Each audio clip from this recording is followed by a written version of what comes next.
I had a lot of people ask me that. That's a crazy question. They like, hey man, like why ain't you the head coach? Why they ain't give it to you? Everything is strike when it's time to strike.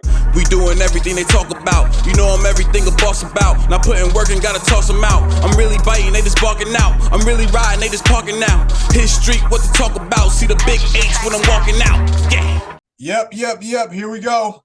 It was strike when it's supposed to strike. In the words of former defensive coordinator Kendral Ellison for the Sea Devils, now head coach for the Munich Ravens. I'm happy to have him join on again. And, we talked some ELF ball. But what's going on, everyone? Welcome to Base Coverage. I'm your host, Jamal Clay. Thank you guys for tuning in. Always subscribe to the channel. Drop a comment because I reply and I'll talk to everyone. And, let's keep the vibes going. And as I mentioned before, we are bringing in a guy I've been rooting for since after year one, after year two, and he finally got his opportunity. Couldn't be happier for this man right here. And like I mentioned before, as he said, it'll strike when it's supposed to strike, and yes, it did. So I'm welcoming now head coach of the Munich Ravens, Mr. Kendral Ellison. So, boss man, what's going on? How you doing? Man, I can't call it, man. I'm happy to be here. I appreciate you. Appreciate what you've been doing. And as you said, bro, it definitely struck when it needed to strike, right? So hey, we good now. We good. That thunderbolt comes at interesting times. Interesting times and from different directions, So you just got to take it for what it is. When it's meant to be, it's meant to be. Most definitely. Well, let's dive into it a little bit. And I don't know if you know, but before we dive into that, let me ask you this, because obviously it's probably been a whirlwind since the announcement.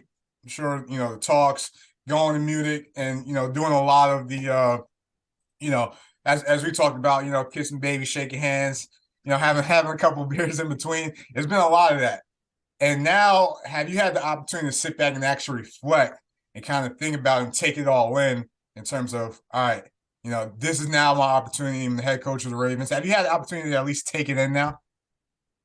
Man, I think a little bit last night as I was watching the Colorado USC game, but also looking at the Alabama Mississippi State game, just trying to watch a little football, take my mind off of everything that kind of went on this last week with me, announcing my departure from Hamburg and then announcing my arrival to Munich. It was a lot, but in a good way, in a real good way.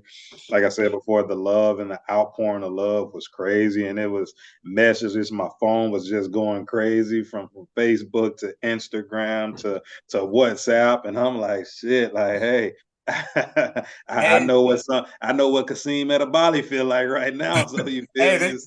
They're gonna find any app you're on and hit you up. Hey, man, any app I had, bro, it was going off, but it's so real, man. It's to know the love that you get from people that you've encountered over the past 12 years throughout Hamburg, and then even the Munich people, the love, the excitement that they have about me coming down there and what I'm going to be able to do with that team, or, my goals are for that team, and just the love from the Munich organization itself, from the owner to Sean, to Sebastian. It's been crazy. So now this weekend, I'm really just trying to soak it in as much as possible. But even now, I can't soak it in because work got to be done. My thing say now, after all the cuteness of the social media goes away, there's still work that got to be done. So now it's watching film, evaluating guys we do have already, seeing what talent is in that area. It's a grind, man, and that's the part I love. So you soak it in for 5-10 minutes. Shit, that's back to work. It's time to go. Hey, that's how it is, and now you're in a new role. You're the head man. I know you've been a head coach before, and for anybody that knows your background, like you've been in Hamburg for a while. And I'm sure that wasn't like an easy decision, but ultimately it was a decision that was for the best in terms of where you advance in your career. Mm-hmm. I don't know if you know, but this is actually a huge signing for the league. And why do I say that? I don't know if you realize, but you're the first. It's funny, we use this term when talking about players, but you're the first homegrown, coach in the ELF that's been here since year one that has been promoted to a head coach. Right, the Ravens, they didn't go out. They didn't go outside Munich and they didn't go bring a coach with more experience from the States. Like they stuck in house, and when I mean in house, I'm talking about the ELF. So you being one of the first to come on and get that promotion. Do you think this is something that can potentially happen more in the league?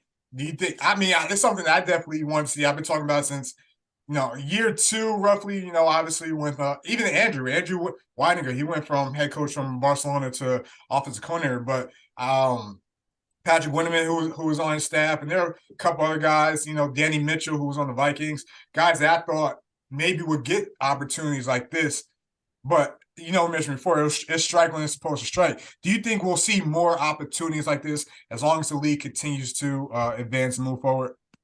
Man, I really hope so. I really hope so because, what is winning these Assistant Coach of the Year awards and what has been a great assistant coach mean if we don't have an opportunity to climb that ladder? Amen for that. If you're gonna keep bringing in, no, you're good. If you're gonna keep bringing in people from the outside, then that's telling us there's no room for growth. And if there's no room really for growth, or the only growth is to go back overseas, then the prospects gets a little slim. So I really didn't even know I was the first one. I'm happy to be. Don't get me wrong, but at the same time, even this one was a struggle. It was a struggle. But like I say, everything happens for a reason, man. And sometimes, the big man upstairs got bigger plans than what we have for ourselves in that sense. But I really hope, because there's a lot of great OCs, DCs, linebacker coaches, DB coaches, receiver coaches that I hope they climb that ladder, and they should climb that ladder. And that's what this league should be about. It should be about not only players, homegrown players being able to work towards their goal, but also coaches being able to work towards their goal and sit there and say, hey, one day I have aspirations to be a head coach. Okay, well, you can be a head coach in this league, So I'm glad Munich, they saw that. They saw that in me. And now it's up to me to make the most out of it now. Absolutely. Absolutely. Now, again, you've been a head coach before. How does your role change? Obviously, we see a lot of offensive coordinators that go to head coach, still want to keep the play calling for the most part offensively. But rarely do we ever see former defensive coordinators go to head coach and they're still calling the defense. Not only in Europe, but, NFL as well, too. So in terms of your role, is that something, and obviously you're 2 seconds into your role, but is that something you think you're going to continue to do in terms of calling the defensive plays, or it really depends on the type of staff you put together? It depends a lot on the staff. I know they got some great guys on staff right now, and then there's some guys that have probably come along with me, that's been with me, that understand the system and know the system. When you can kind of have that continuity in the staff, then it's easier for me to do. As a defensive coordinator, ex-defensive coordinator now, it's hard for me to just say, hey, I'm going to give it to anybody, because that was my pitch to these guys that, hey, I'm going to come down here and I'm going to turn this defense around. Yep. You have the offense. You have the number 2 offense in the league. Now, if you get somebody to shore up that defense, to be able to do the things that should be done defensively, playing technically sound, being in the right spot, understanding the scheme and all of these things, then everything fits together then. So, for me to say that and preach that, I got to put in that work. Absolutely. And once I put that work in, and once I can be able to teach the defense, not only to the staff, to the players as well, then I'll feel comfortable saying, all right, giving it to somebody else. But I'll say, like you said, I'm 2 seconds in this role right now. I can't say I'm gonna give it up just yet, because the thing is with me, I don't just want to sit there and tell people what to do, man. I want to show people what to do. I want to coach. I'm a ball coach, man. That's just what I do. So, I want to get in there and get in those drills and teach these drills. And when I feel like it's done the right way, that's when I'll be able to give up a little bit of those responsibilities. Most definitely. And, diving into the team a little bit, you kind of mentioned it. We all know where the struggles were. I mean, there's no hiding it. The defense didn't necessarily complement the offense. That's the best way to put it. Obviously, you have a number 2 offense. Even if the defense was middle of the pack, we're talking about a Munich team that is probably in the playoffs right now. Obviously, offensively, you got some dogs on offense, bro. You got, 2 of your guys runner up for MVP, running back Aown. I know we're not into awards and everything, but should have been ELF something, first team, second team something, in terms of the performance he had coming onto the scene in the ELF. No one really knew much about him. You got Triple Crown winner at receiver. I'm sure you're gonna be hoping you could bring him back on board, along with Chad Jeffries and a team that really surprised a lot of people. I'm not gonna lie. Going into this year, I didn't know much about Munich. I knew about some of their imports, but I didn't really know the talent that we were getting from Munich. I never followed the Munich Cowboys in the GFL, so I didn't really know what was coming onto the stage. Outside of imports, you got good homegrowns too. All right, one of my favorites is Johannes Zergenball, the DN. Hey, guy got potential. So, when you're looking at this roster, what are some of the things going into the interview process that caught your eye? Like, all right, again, we don't want to reveal any recruit plans, but like, all right, I want to make sure we keep these guys, or like, oh, there's some things I could do with him. Like, what are some things that caught your eye about the roster? Man, like before I get into that, everybody you just named are dogs, and this team is full of dogs that is just like, wow, like they're good. And you name the import guys, but we know, and I was an import guys are going to be expendable. You're going to find these here and there, but I'm not. That's to take nothing away from Chad, nothing from Markel, nothing from Tommy. Because if we can keep all of them, we keeping all of them. Please believe it. I'm not saying that to negate anything they did. But you look at guys like Marvin Rutsch, Big Andre on the offensive line, who's in the NFL IPP program, Jay-Z, Vogel, Dominique Siegel, and Siegel, Kimbe. I forgot about Siegel. Got him from Vienna, yeah. Listen, and Kimbe, you can go on, and my boy Kevin Titz, who got hurt earlier, where people don't even know there's some talent on this team, and I can, I don't want to leave anybody out because you can keep going on and on and on, and it was they weren't developed the way they needed to be developed throughout the year. And that's where kind of bringing in some different coaching can kind of help that. But they're young. They're young. It's a young team that's flush with talent, and all they need is guidance and coaching and being taught how to do things the right way, how to play professional football, how to commit to saying, if you want to be a championship team or a playoff team first, let's speak playoffs, let's be a playoffs team, you got to be able to do these little things, and I don't think they were able to do that. And I think it's that first year in the ELF, all these year one teams, is nice, it's shiny, it's glamorous. They don't really know and understand what it takes. And then when they out what it takes, the biggest growth is going to be from year one to year two, and what you think you saw this past year, if we do things the right way, get the right people on the bus and get the wrong people off the bus, man, this shit can get, excuse my language, but it can get scary. That's what I saw when I'm looking at it and they're presenting it to me. I'm like, man, like it's no way, if you call yourself a coach and you just do the little things right, there's no way you shouldn't be successful here. No way. So, and that was the huge draw to me, and the plan that the ownership has, the plan that Sean and Sebastian has for the team. And then I met with some of the players, some of the core players, and just talking to them, these guys just want to be coached. They just want to be coached, and they just want to be pushed in that direction because they want Bavaria to be a beast, and that's what we're trying to do. We want to create a beast, and that's what I told them. Listen, just buy into what I'm not selling anything, but buy into what I'm telling you. And if you buy into what I'm telling you and you do it the right way and you commit yourself to excellence and that daily excellence, listen, it can be scary, man. It can really be scary. Hey, I would say out of all the new teams that, I'm not talking about like the Raiders in Vienna. I'm talking about teams that started from scratch. The Munich team from top to bottom has been just checking off boxes.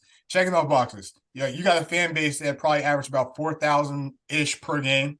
It seems like management, it's under control, right? It doesn't seem like there's any like outside factors that's destroying the team. It seems like they're doing things the right way. And you got a team that almost made the playoffs. And it sounds like it's a young team. It sounds like it's a team that, with another year of experience could be dangerous. And I said that towards the end of the season. I said two teams I'm excited to watch even before you got the job. And this all season was Paris, the way they finished, and Munich heading into next year. So it's going to be interesting to even follow you guys even more in that aspect of it. Two more questions I got for you. The first one, again, not revealing any, off-season recruiting plans for you, but just kind of like your thoughts on it. With the way the league and offenses are going, with how pass-happy it is, as a former DB, do you feel like we're going to see more teams maybe go the two American route at DB, or you think it's all scheme related based on the talent around? I think it's scheme related based on what you have homegrown wise. Yeah, Because you don't want to build and say, hey, this is my formula. I'm going to build my team around this number of imports that I have, XYZ. You need to build your team around your homegrown guys. Your homegrown guys will make the team. They are, honestly, truth be told, the most important part on your team. Because at the end of the day, imports should X each other out one way or another. yeah, If you're a good import and you say you're a dog as you are, then there should be other dogs on the other side of the ball. So now it boils down to who has the best national talent. So that's what absolutely. it really boils down to. So I think really teams are going to see, okay, hey, what do we have homegrown talent wise? They're going to have their combines and they'll see what do you have homegrown talent wise, and then you fill in the holes as you need to fill in those holes with those import pieces. I think the teams that come in with a set thought of this is what we're going to do without seeing what homegrown talent they have, I think they run into issues where now you're trying to cover up holes in certain Yeah, places you just can't cover up. absolutely. And those holes tend to show their rear face at a point in the season where it's at that point it's too late, and then At the worst you time, play and you catch can't up. get nobody no You more. play He's catch up. done. It's like, Exactly. oh, how can you come to Germany? Nah, I'm Nah. already got plans to go somewhere else. So Exactly. Or now you're scrambling to get somebody, and it's not the caliber that you could have gotten before if you had done your homework the right way. You know. absolutely. Well, heading into year 4 of the ELF, year 2 of the Munich Ravens, this question kind of could go both ways. There's high expectations, for Munich in terms of, they were like this close from getting to the playoffs and, making some noise, in their first year. So high expectations going into year 2, I would assume, just from the fan base and how it ended the season. What are some of the things you're looking forward outside of the team in terms of, seeing the fans come to games, or, how people receive this team? And then my other question for that is, what how do you think the ELF has been progressing for someone who's been here year 1 all the way up to year 4? For sure. Just when we were talking about the Munich and the fans and the expectations right there, if the love that I've gotten thus far is any indication of what's to come in year 1, as we said, averaging 4.5, 5,000 fans in year 1 on a new team. Yeah, Now, going to year 2, you have the excitement of a new coach, new players, new everything. A team that has 1 year under their belt, was able to get out into the community a little bit more and reach more fans. I expect to see a whole bunch of excited Raven fans in house, and traveling, because at the end of the day, that's who's going to push us over that edge when we need to yeah, go over that edge. There's nothing like playing in the front of a full house. That as a yeah. former player, and when you got crazy, hectic, fans that's pulling for you. That as a player, that's what you like right there, because Absolutely. it's a show that you're putting on for them. Of course, expectations are expectations, and the expectations were made clear the first day I met the management and the ownership. And as you can't threaten me with a good time. I love expectations. That's what I want right there. So that's why I say, kind of coming out of Hamburg, probably taking me out of my comfort zone. I got to level up now. It's going to make me level up right now, It's and that's what growth. I see. It's exactly it's growth Yeah, right there. And now, I got to do things, and I got to get better. Everybody around us got to get better. But it's about, if you want to be a playoff team, if you want to be a championship team, it's easy to say that. Now you got to do everything that comes along with it. yeah, Because truth be told, those teams are going to be made from now up into April and May. The season is just pretty much you withdrawing those deposits that you've been putting in over and over and over and over again. So when we can do all the little things the right way, when we can be disciplined, when we can be together, when we can be dependable, accountable, when we can be coached and take coaching, and also coaches understanding players and building those relationships, that's everything we got to do from now until April and May. And yeah, once we start doing that, man, then we can start talking about playoffs, championships here and there. I'm pretty sure my mama said it, and everybody else mama said it before. Hey, you got to crawl before you walk. Ain't nobody yeah. out to walk. And so, you got to do the small things right at first. And when you do the small things right, then good things are going to come right there. And to hit part 2 of your question, we see, how the league has grown from 8 teams to down there 18. One kind of fell off 17. It's in flux and how many is going to be. It's growing. I think at one point it probably tried to grow a little too fast instead of just allowing some teams to build and to grow. But at the end of the day, I think some of these teams has kind of found some stability, which is a good thing. The production of it all from a social media standpoint, from a television standpoint, a Game Pass, this is what I thought European football was going to be when I came over here in 2010. That definitely wasn't the case. But, they're doing a lot of right things. When you look at the championship game and the reach that it had with the fans, that's crazy, man. It's crazy. You look in Hamburg, we had 32,500 at the game versus Rhein Fire. The championship game, 31,000. It was the biggest championship game of the history of the ELF right now. I would know we were in the first two, so I kind of know how many were there.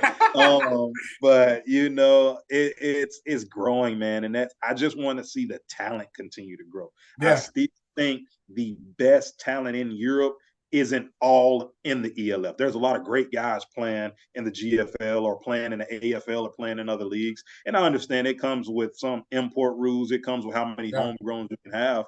But I would definitely love to see, we always say all the big dogs go to this field if you want to play. That's what it should be, If you say you're as good as you think you are, then play with the big dogs, Absolutely. And at the end of the day, that's what you're going to get out of your football playing experience. Did I play against the best? Did I maximize my potential? Did I tap into my potential? Or did I stay comfortable just playing somewhere because I'm known there, because I know I'm going to be a starter there, because I know I don't have to pay a membership fee? These are the things. And it's one of those things. And that's why when I look at Bavaria, it's going to be my goal to put a fence around Bavaria and say, hey, all of the best talent in Bavaria, if you say you are who you are, shit, show up and show out. That's all it is to it. That's it. You're going to be welcome with open arms. I want to see, like I said, I want to see who can ball down there. That's what I want to see, and I'm going to find out real fast. And like I said, I'm seeing a film, but laying eyes on people is when you really see who can play football and who's really about it.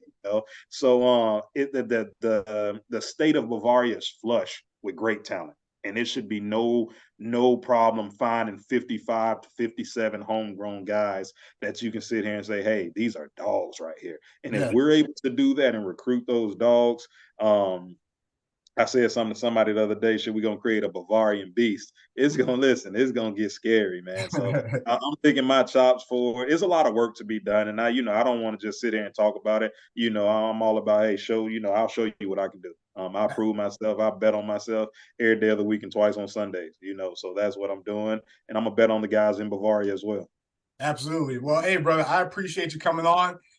I'm sure the flock is happy to have you. The Raven fan base is happy to have you. And, if anybody who's been living under a rock and doesn't know the type of coach that they're getting, just know that there's been 3 seasons of the ELF. All right. There's been 3 championships, and your coach has been in 2 of them. All right. And one of those years, he's had one of the most dominating defenses, like not just in ELF, but probably in all of Europe with the type of numbers that they put on. So it's definitely gonna be a different team next year. I'm sure that, because based on the personality and how you coach, and the guys that are gonna want to play for you, it's gonna be exciting to see. But hey, brother, I appreciate you coming on, my man. Hey, it's a pleasure. It's always a pleasure to be here. I appreciate you doing what you're doing. Like I said, we had one of the first interviews years ago, and to see where things are coming now, where I've come, but it's also a kudos to where you've come and what you're doing. And we talk about, coaches progressing. It's because of you also. It's because of you guys putting us on that and giving us a platform to show what we're doing as well. So, hey, kudos to you. I appreciate you. You already know it ain't nothing but love on this side.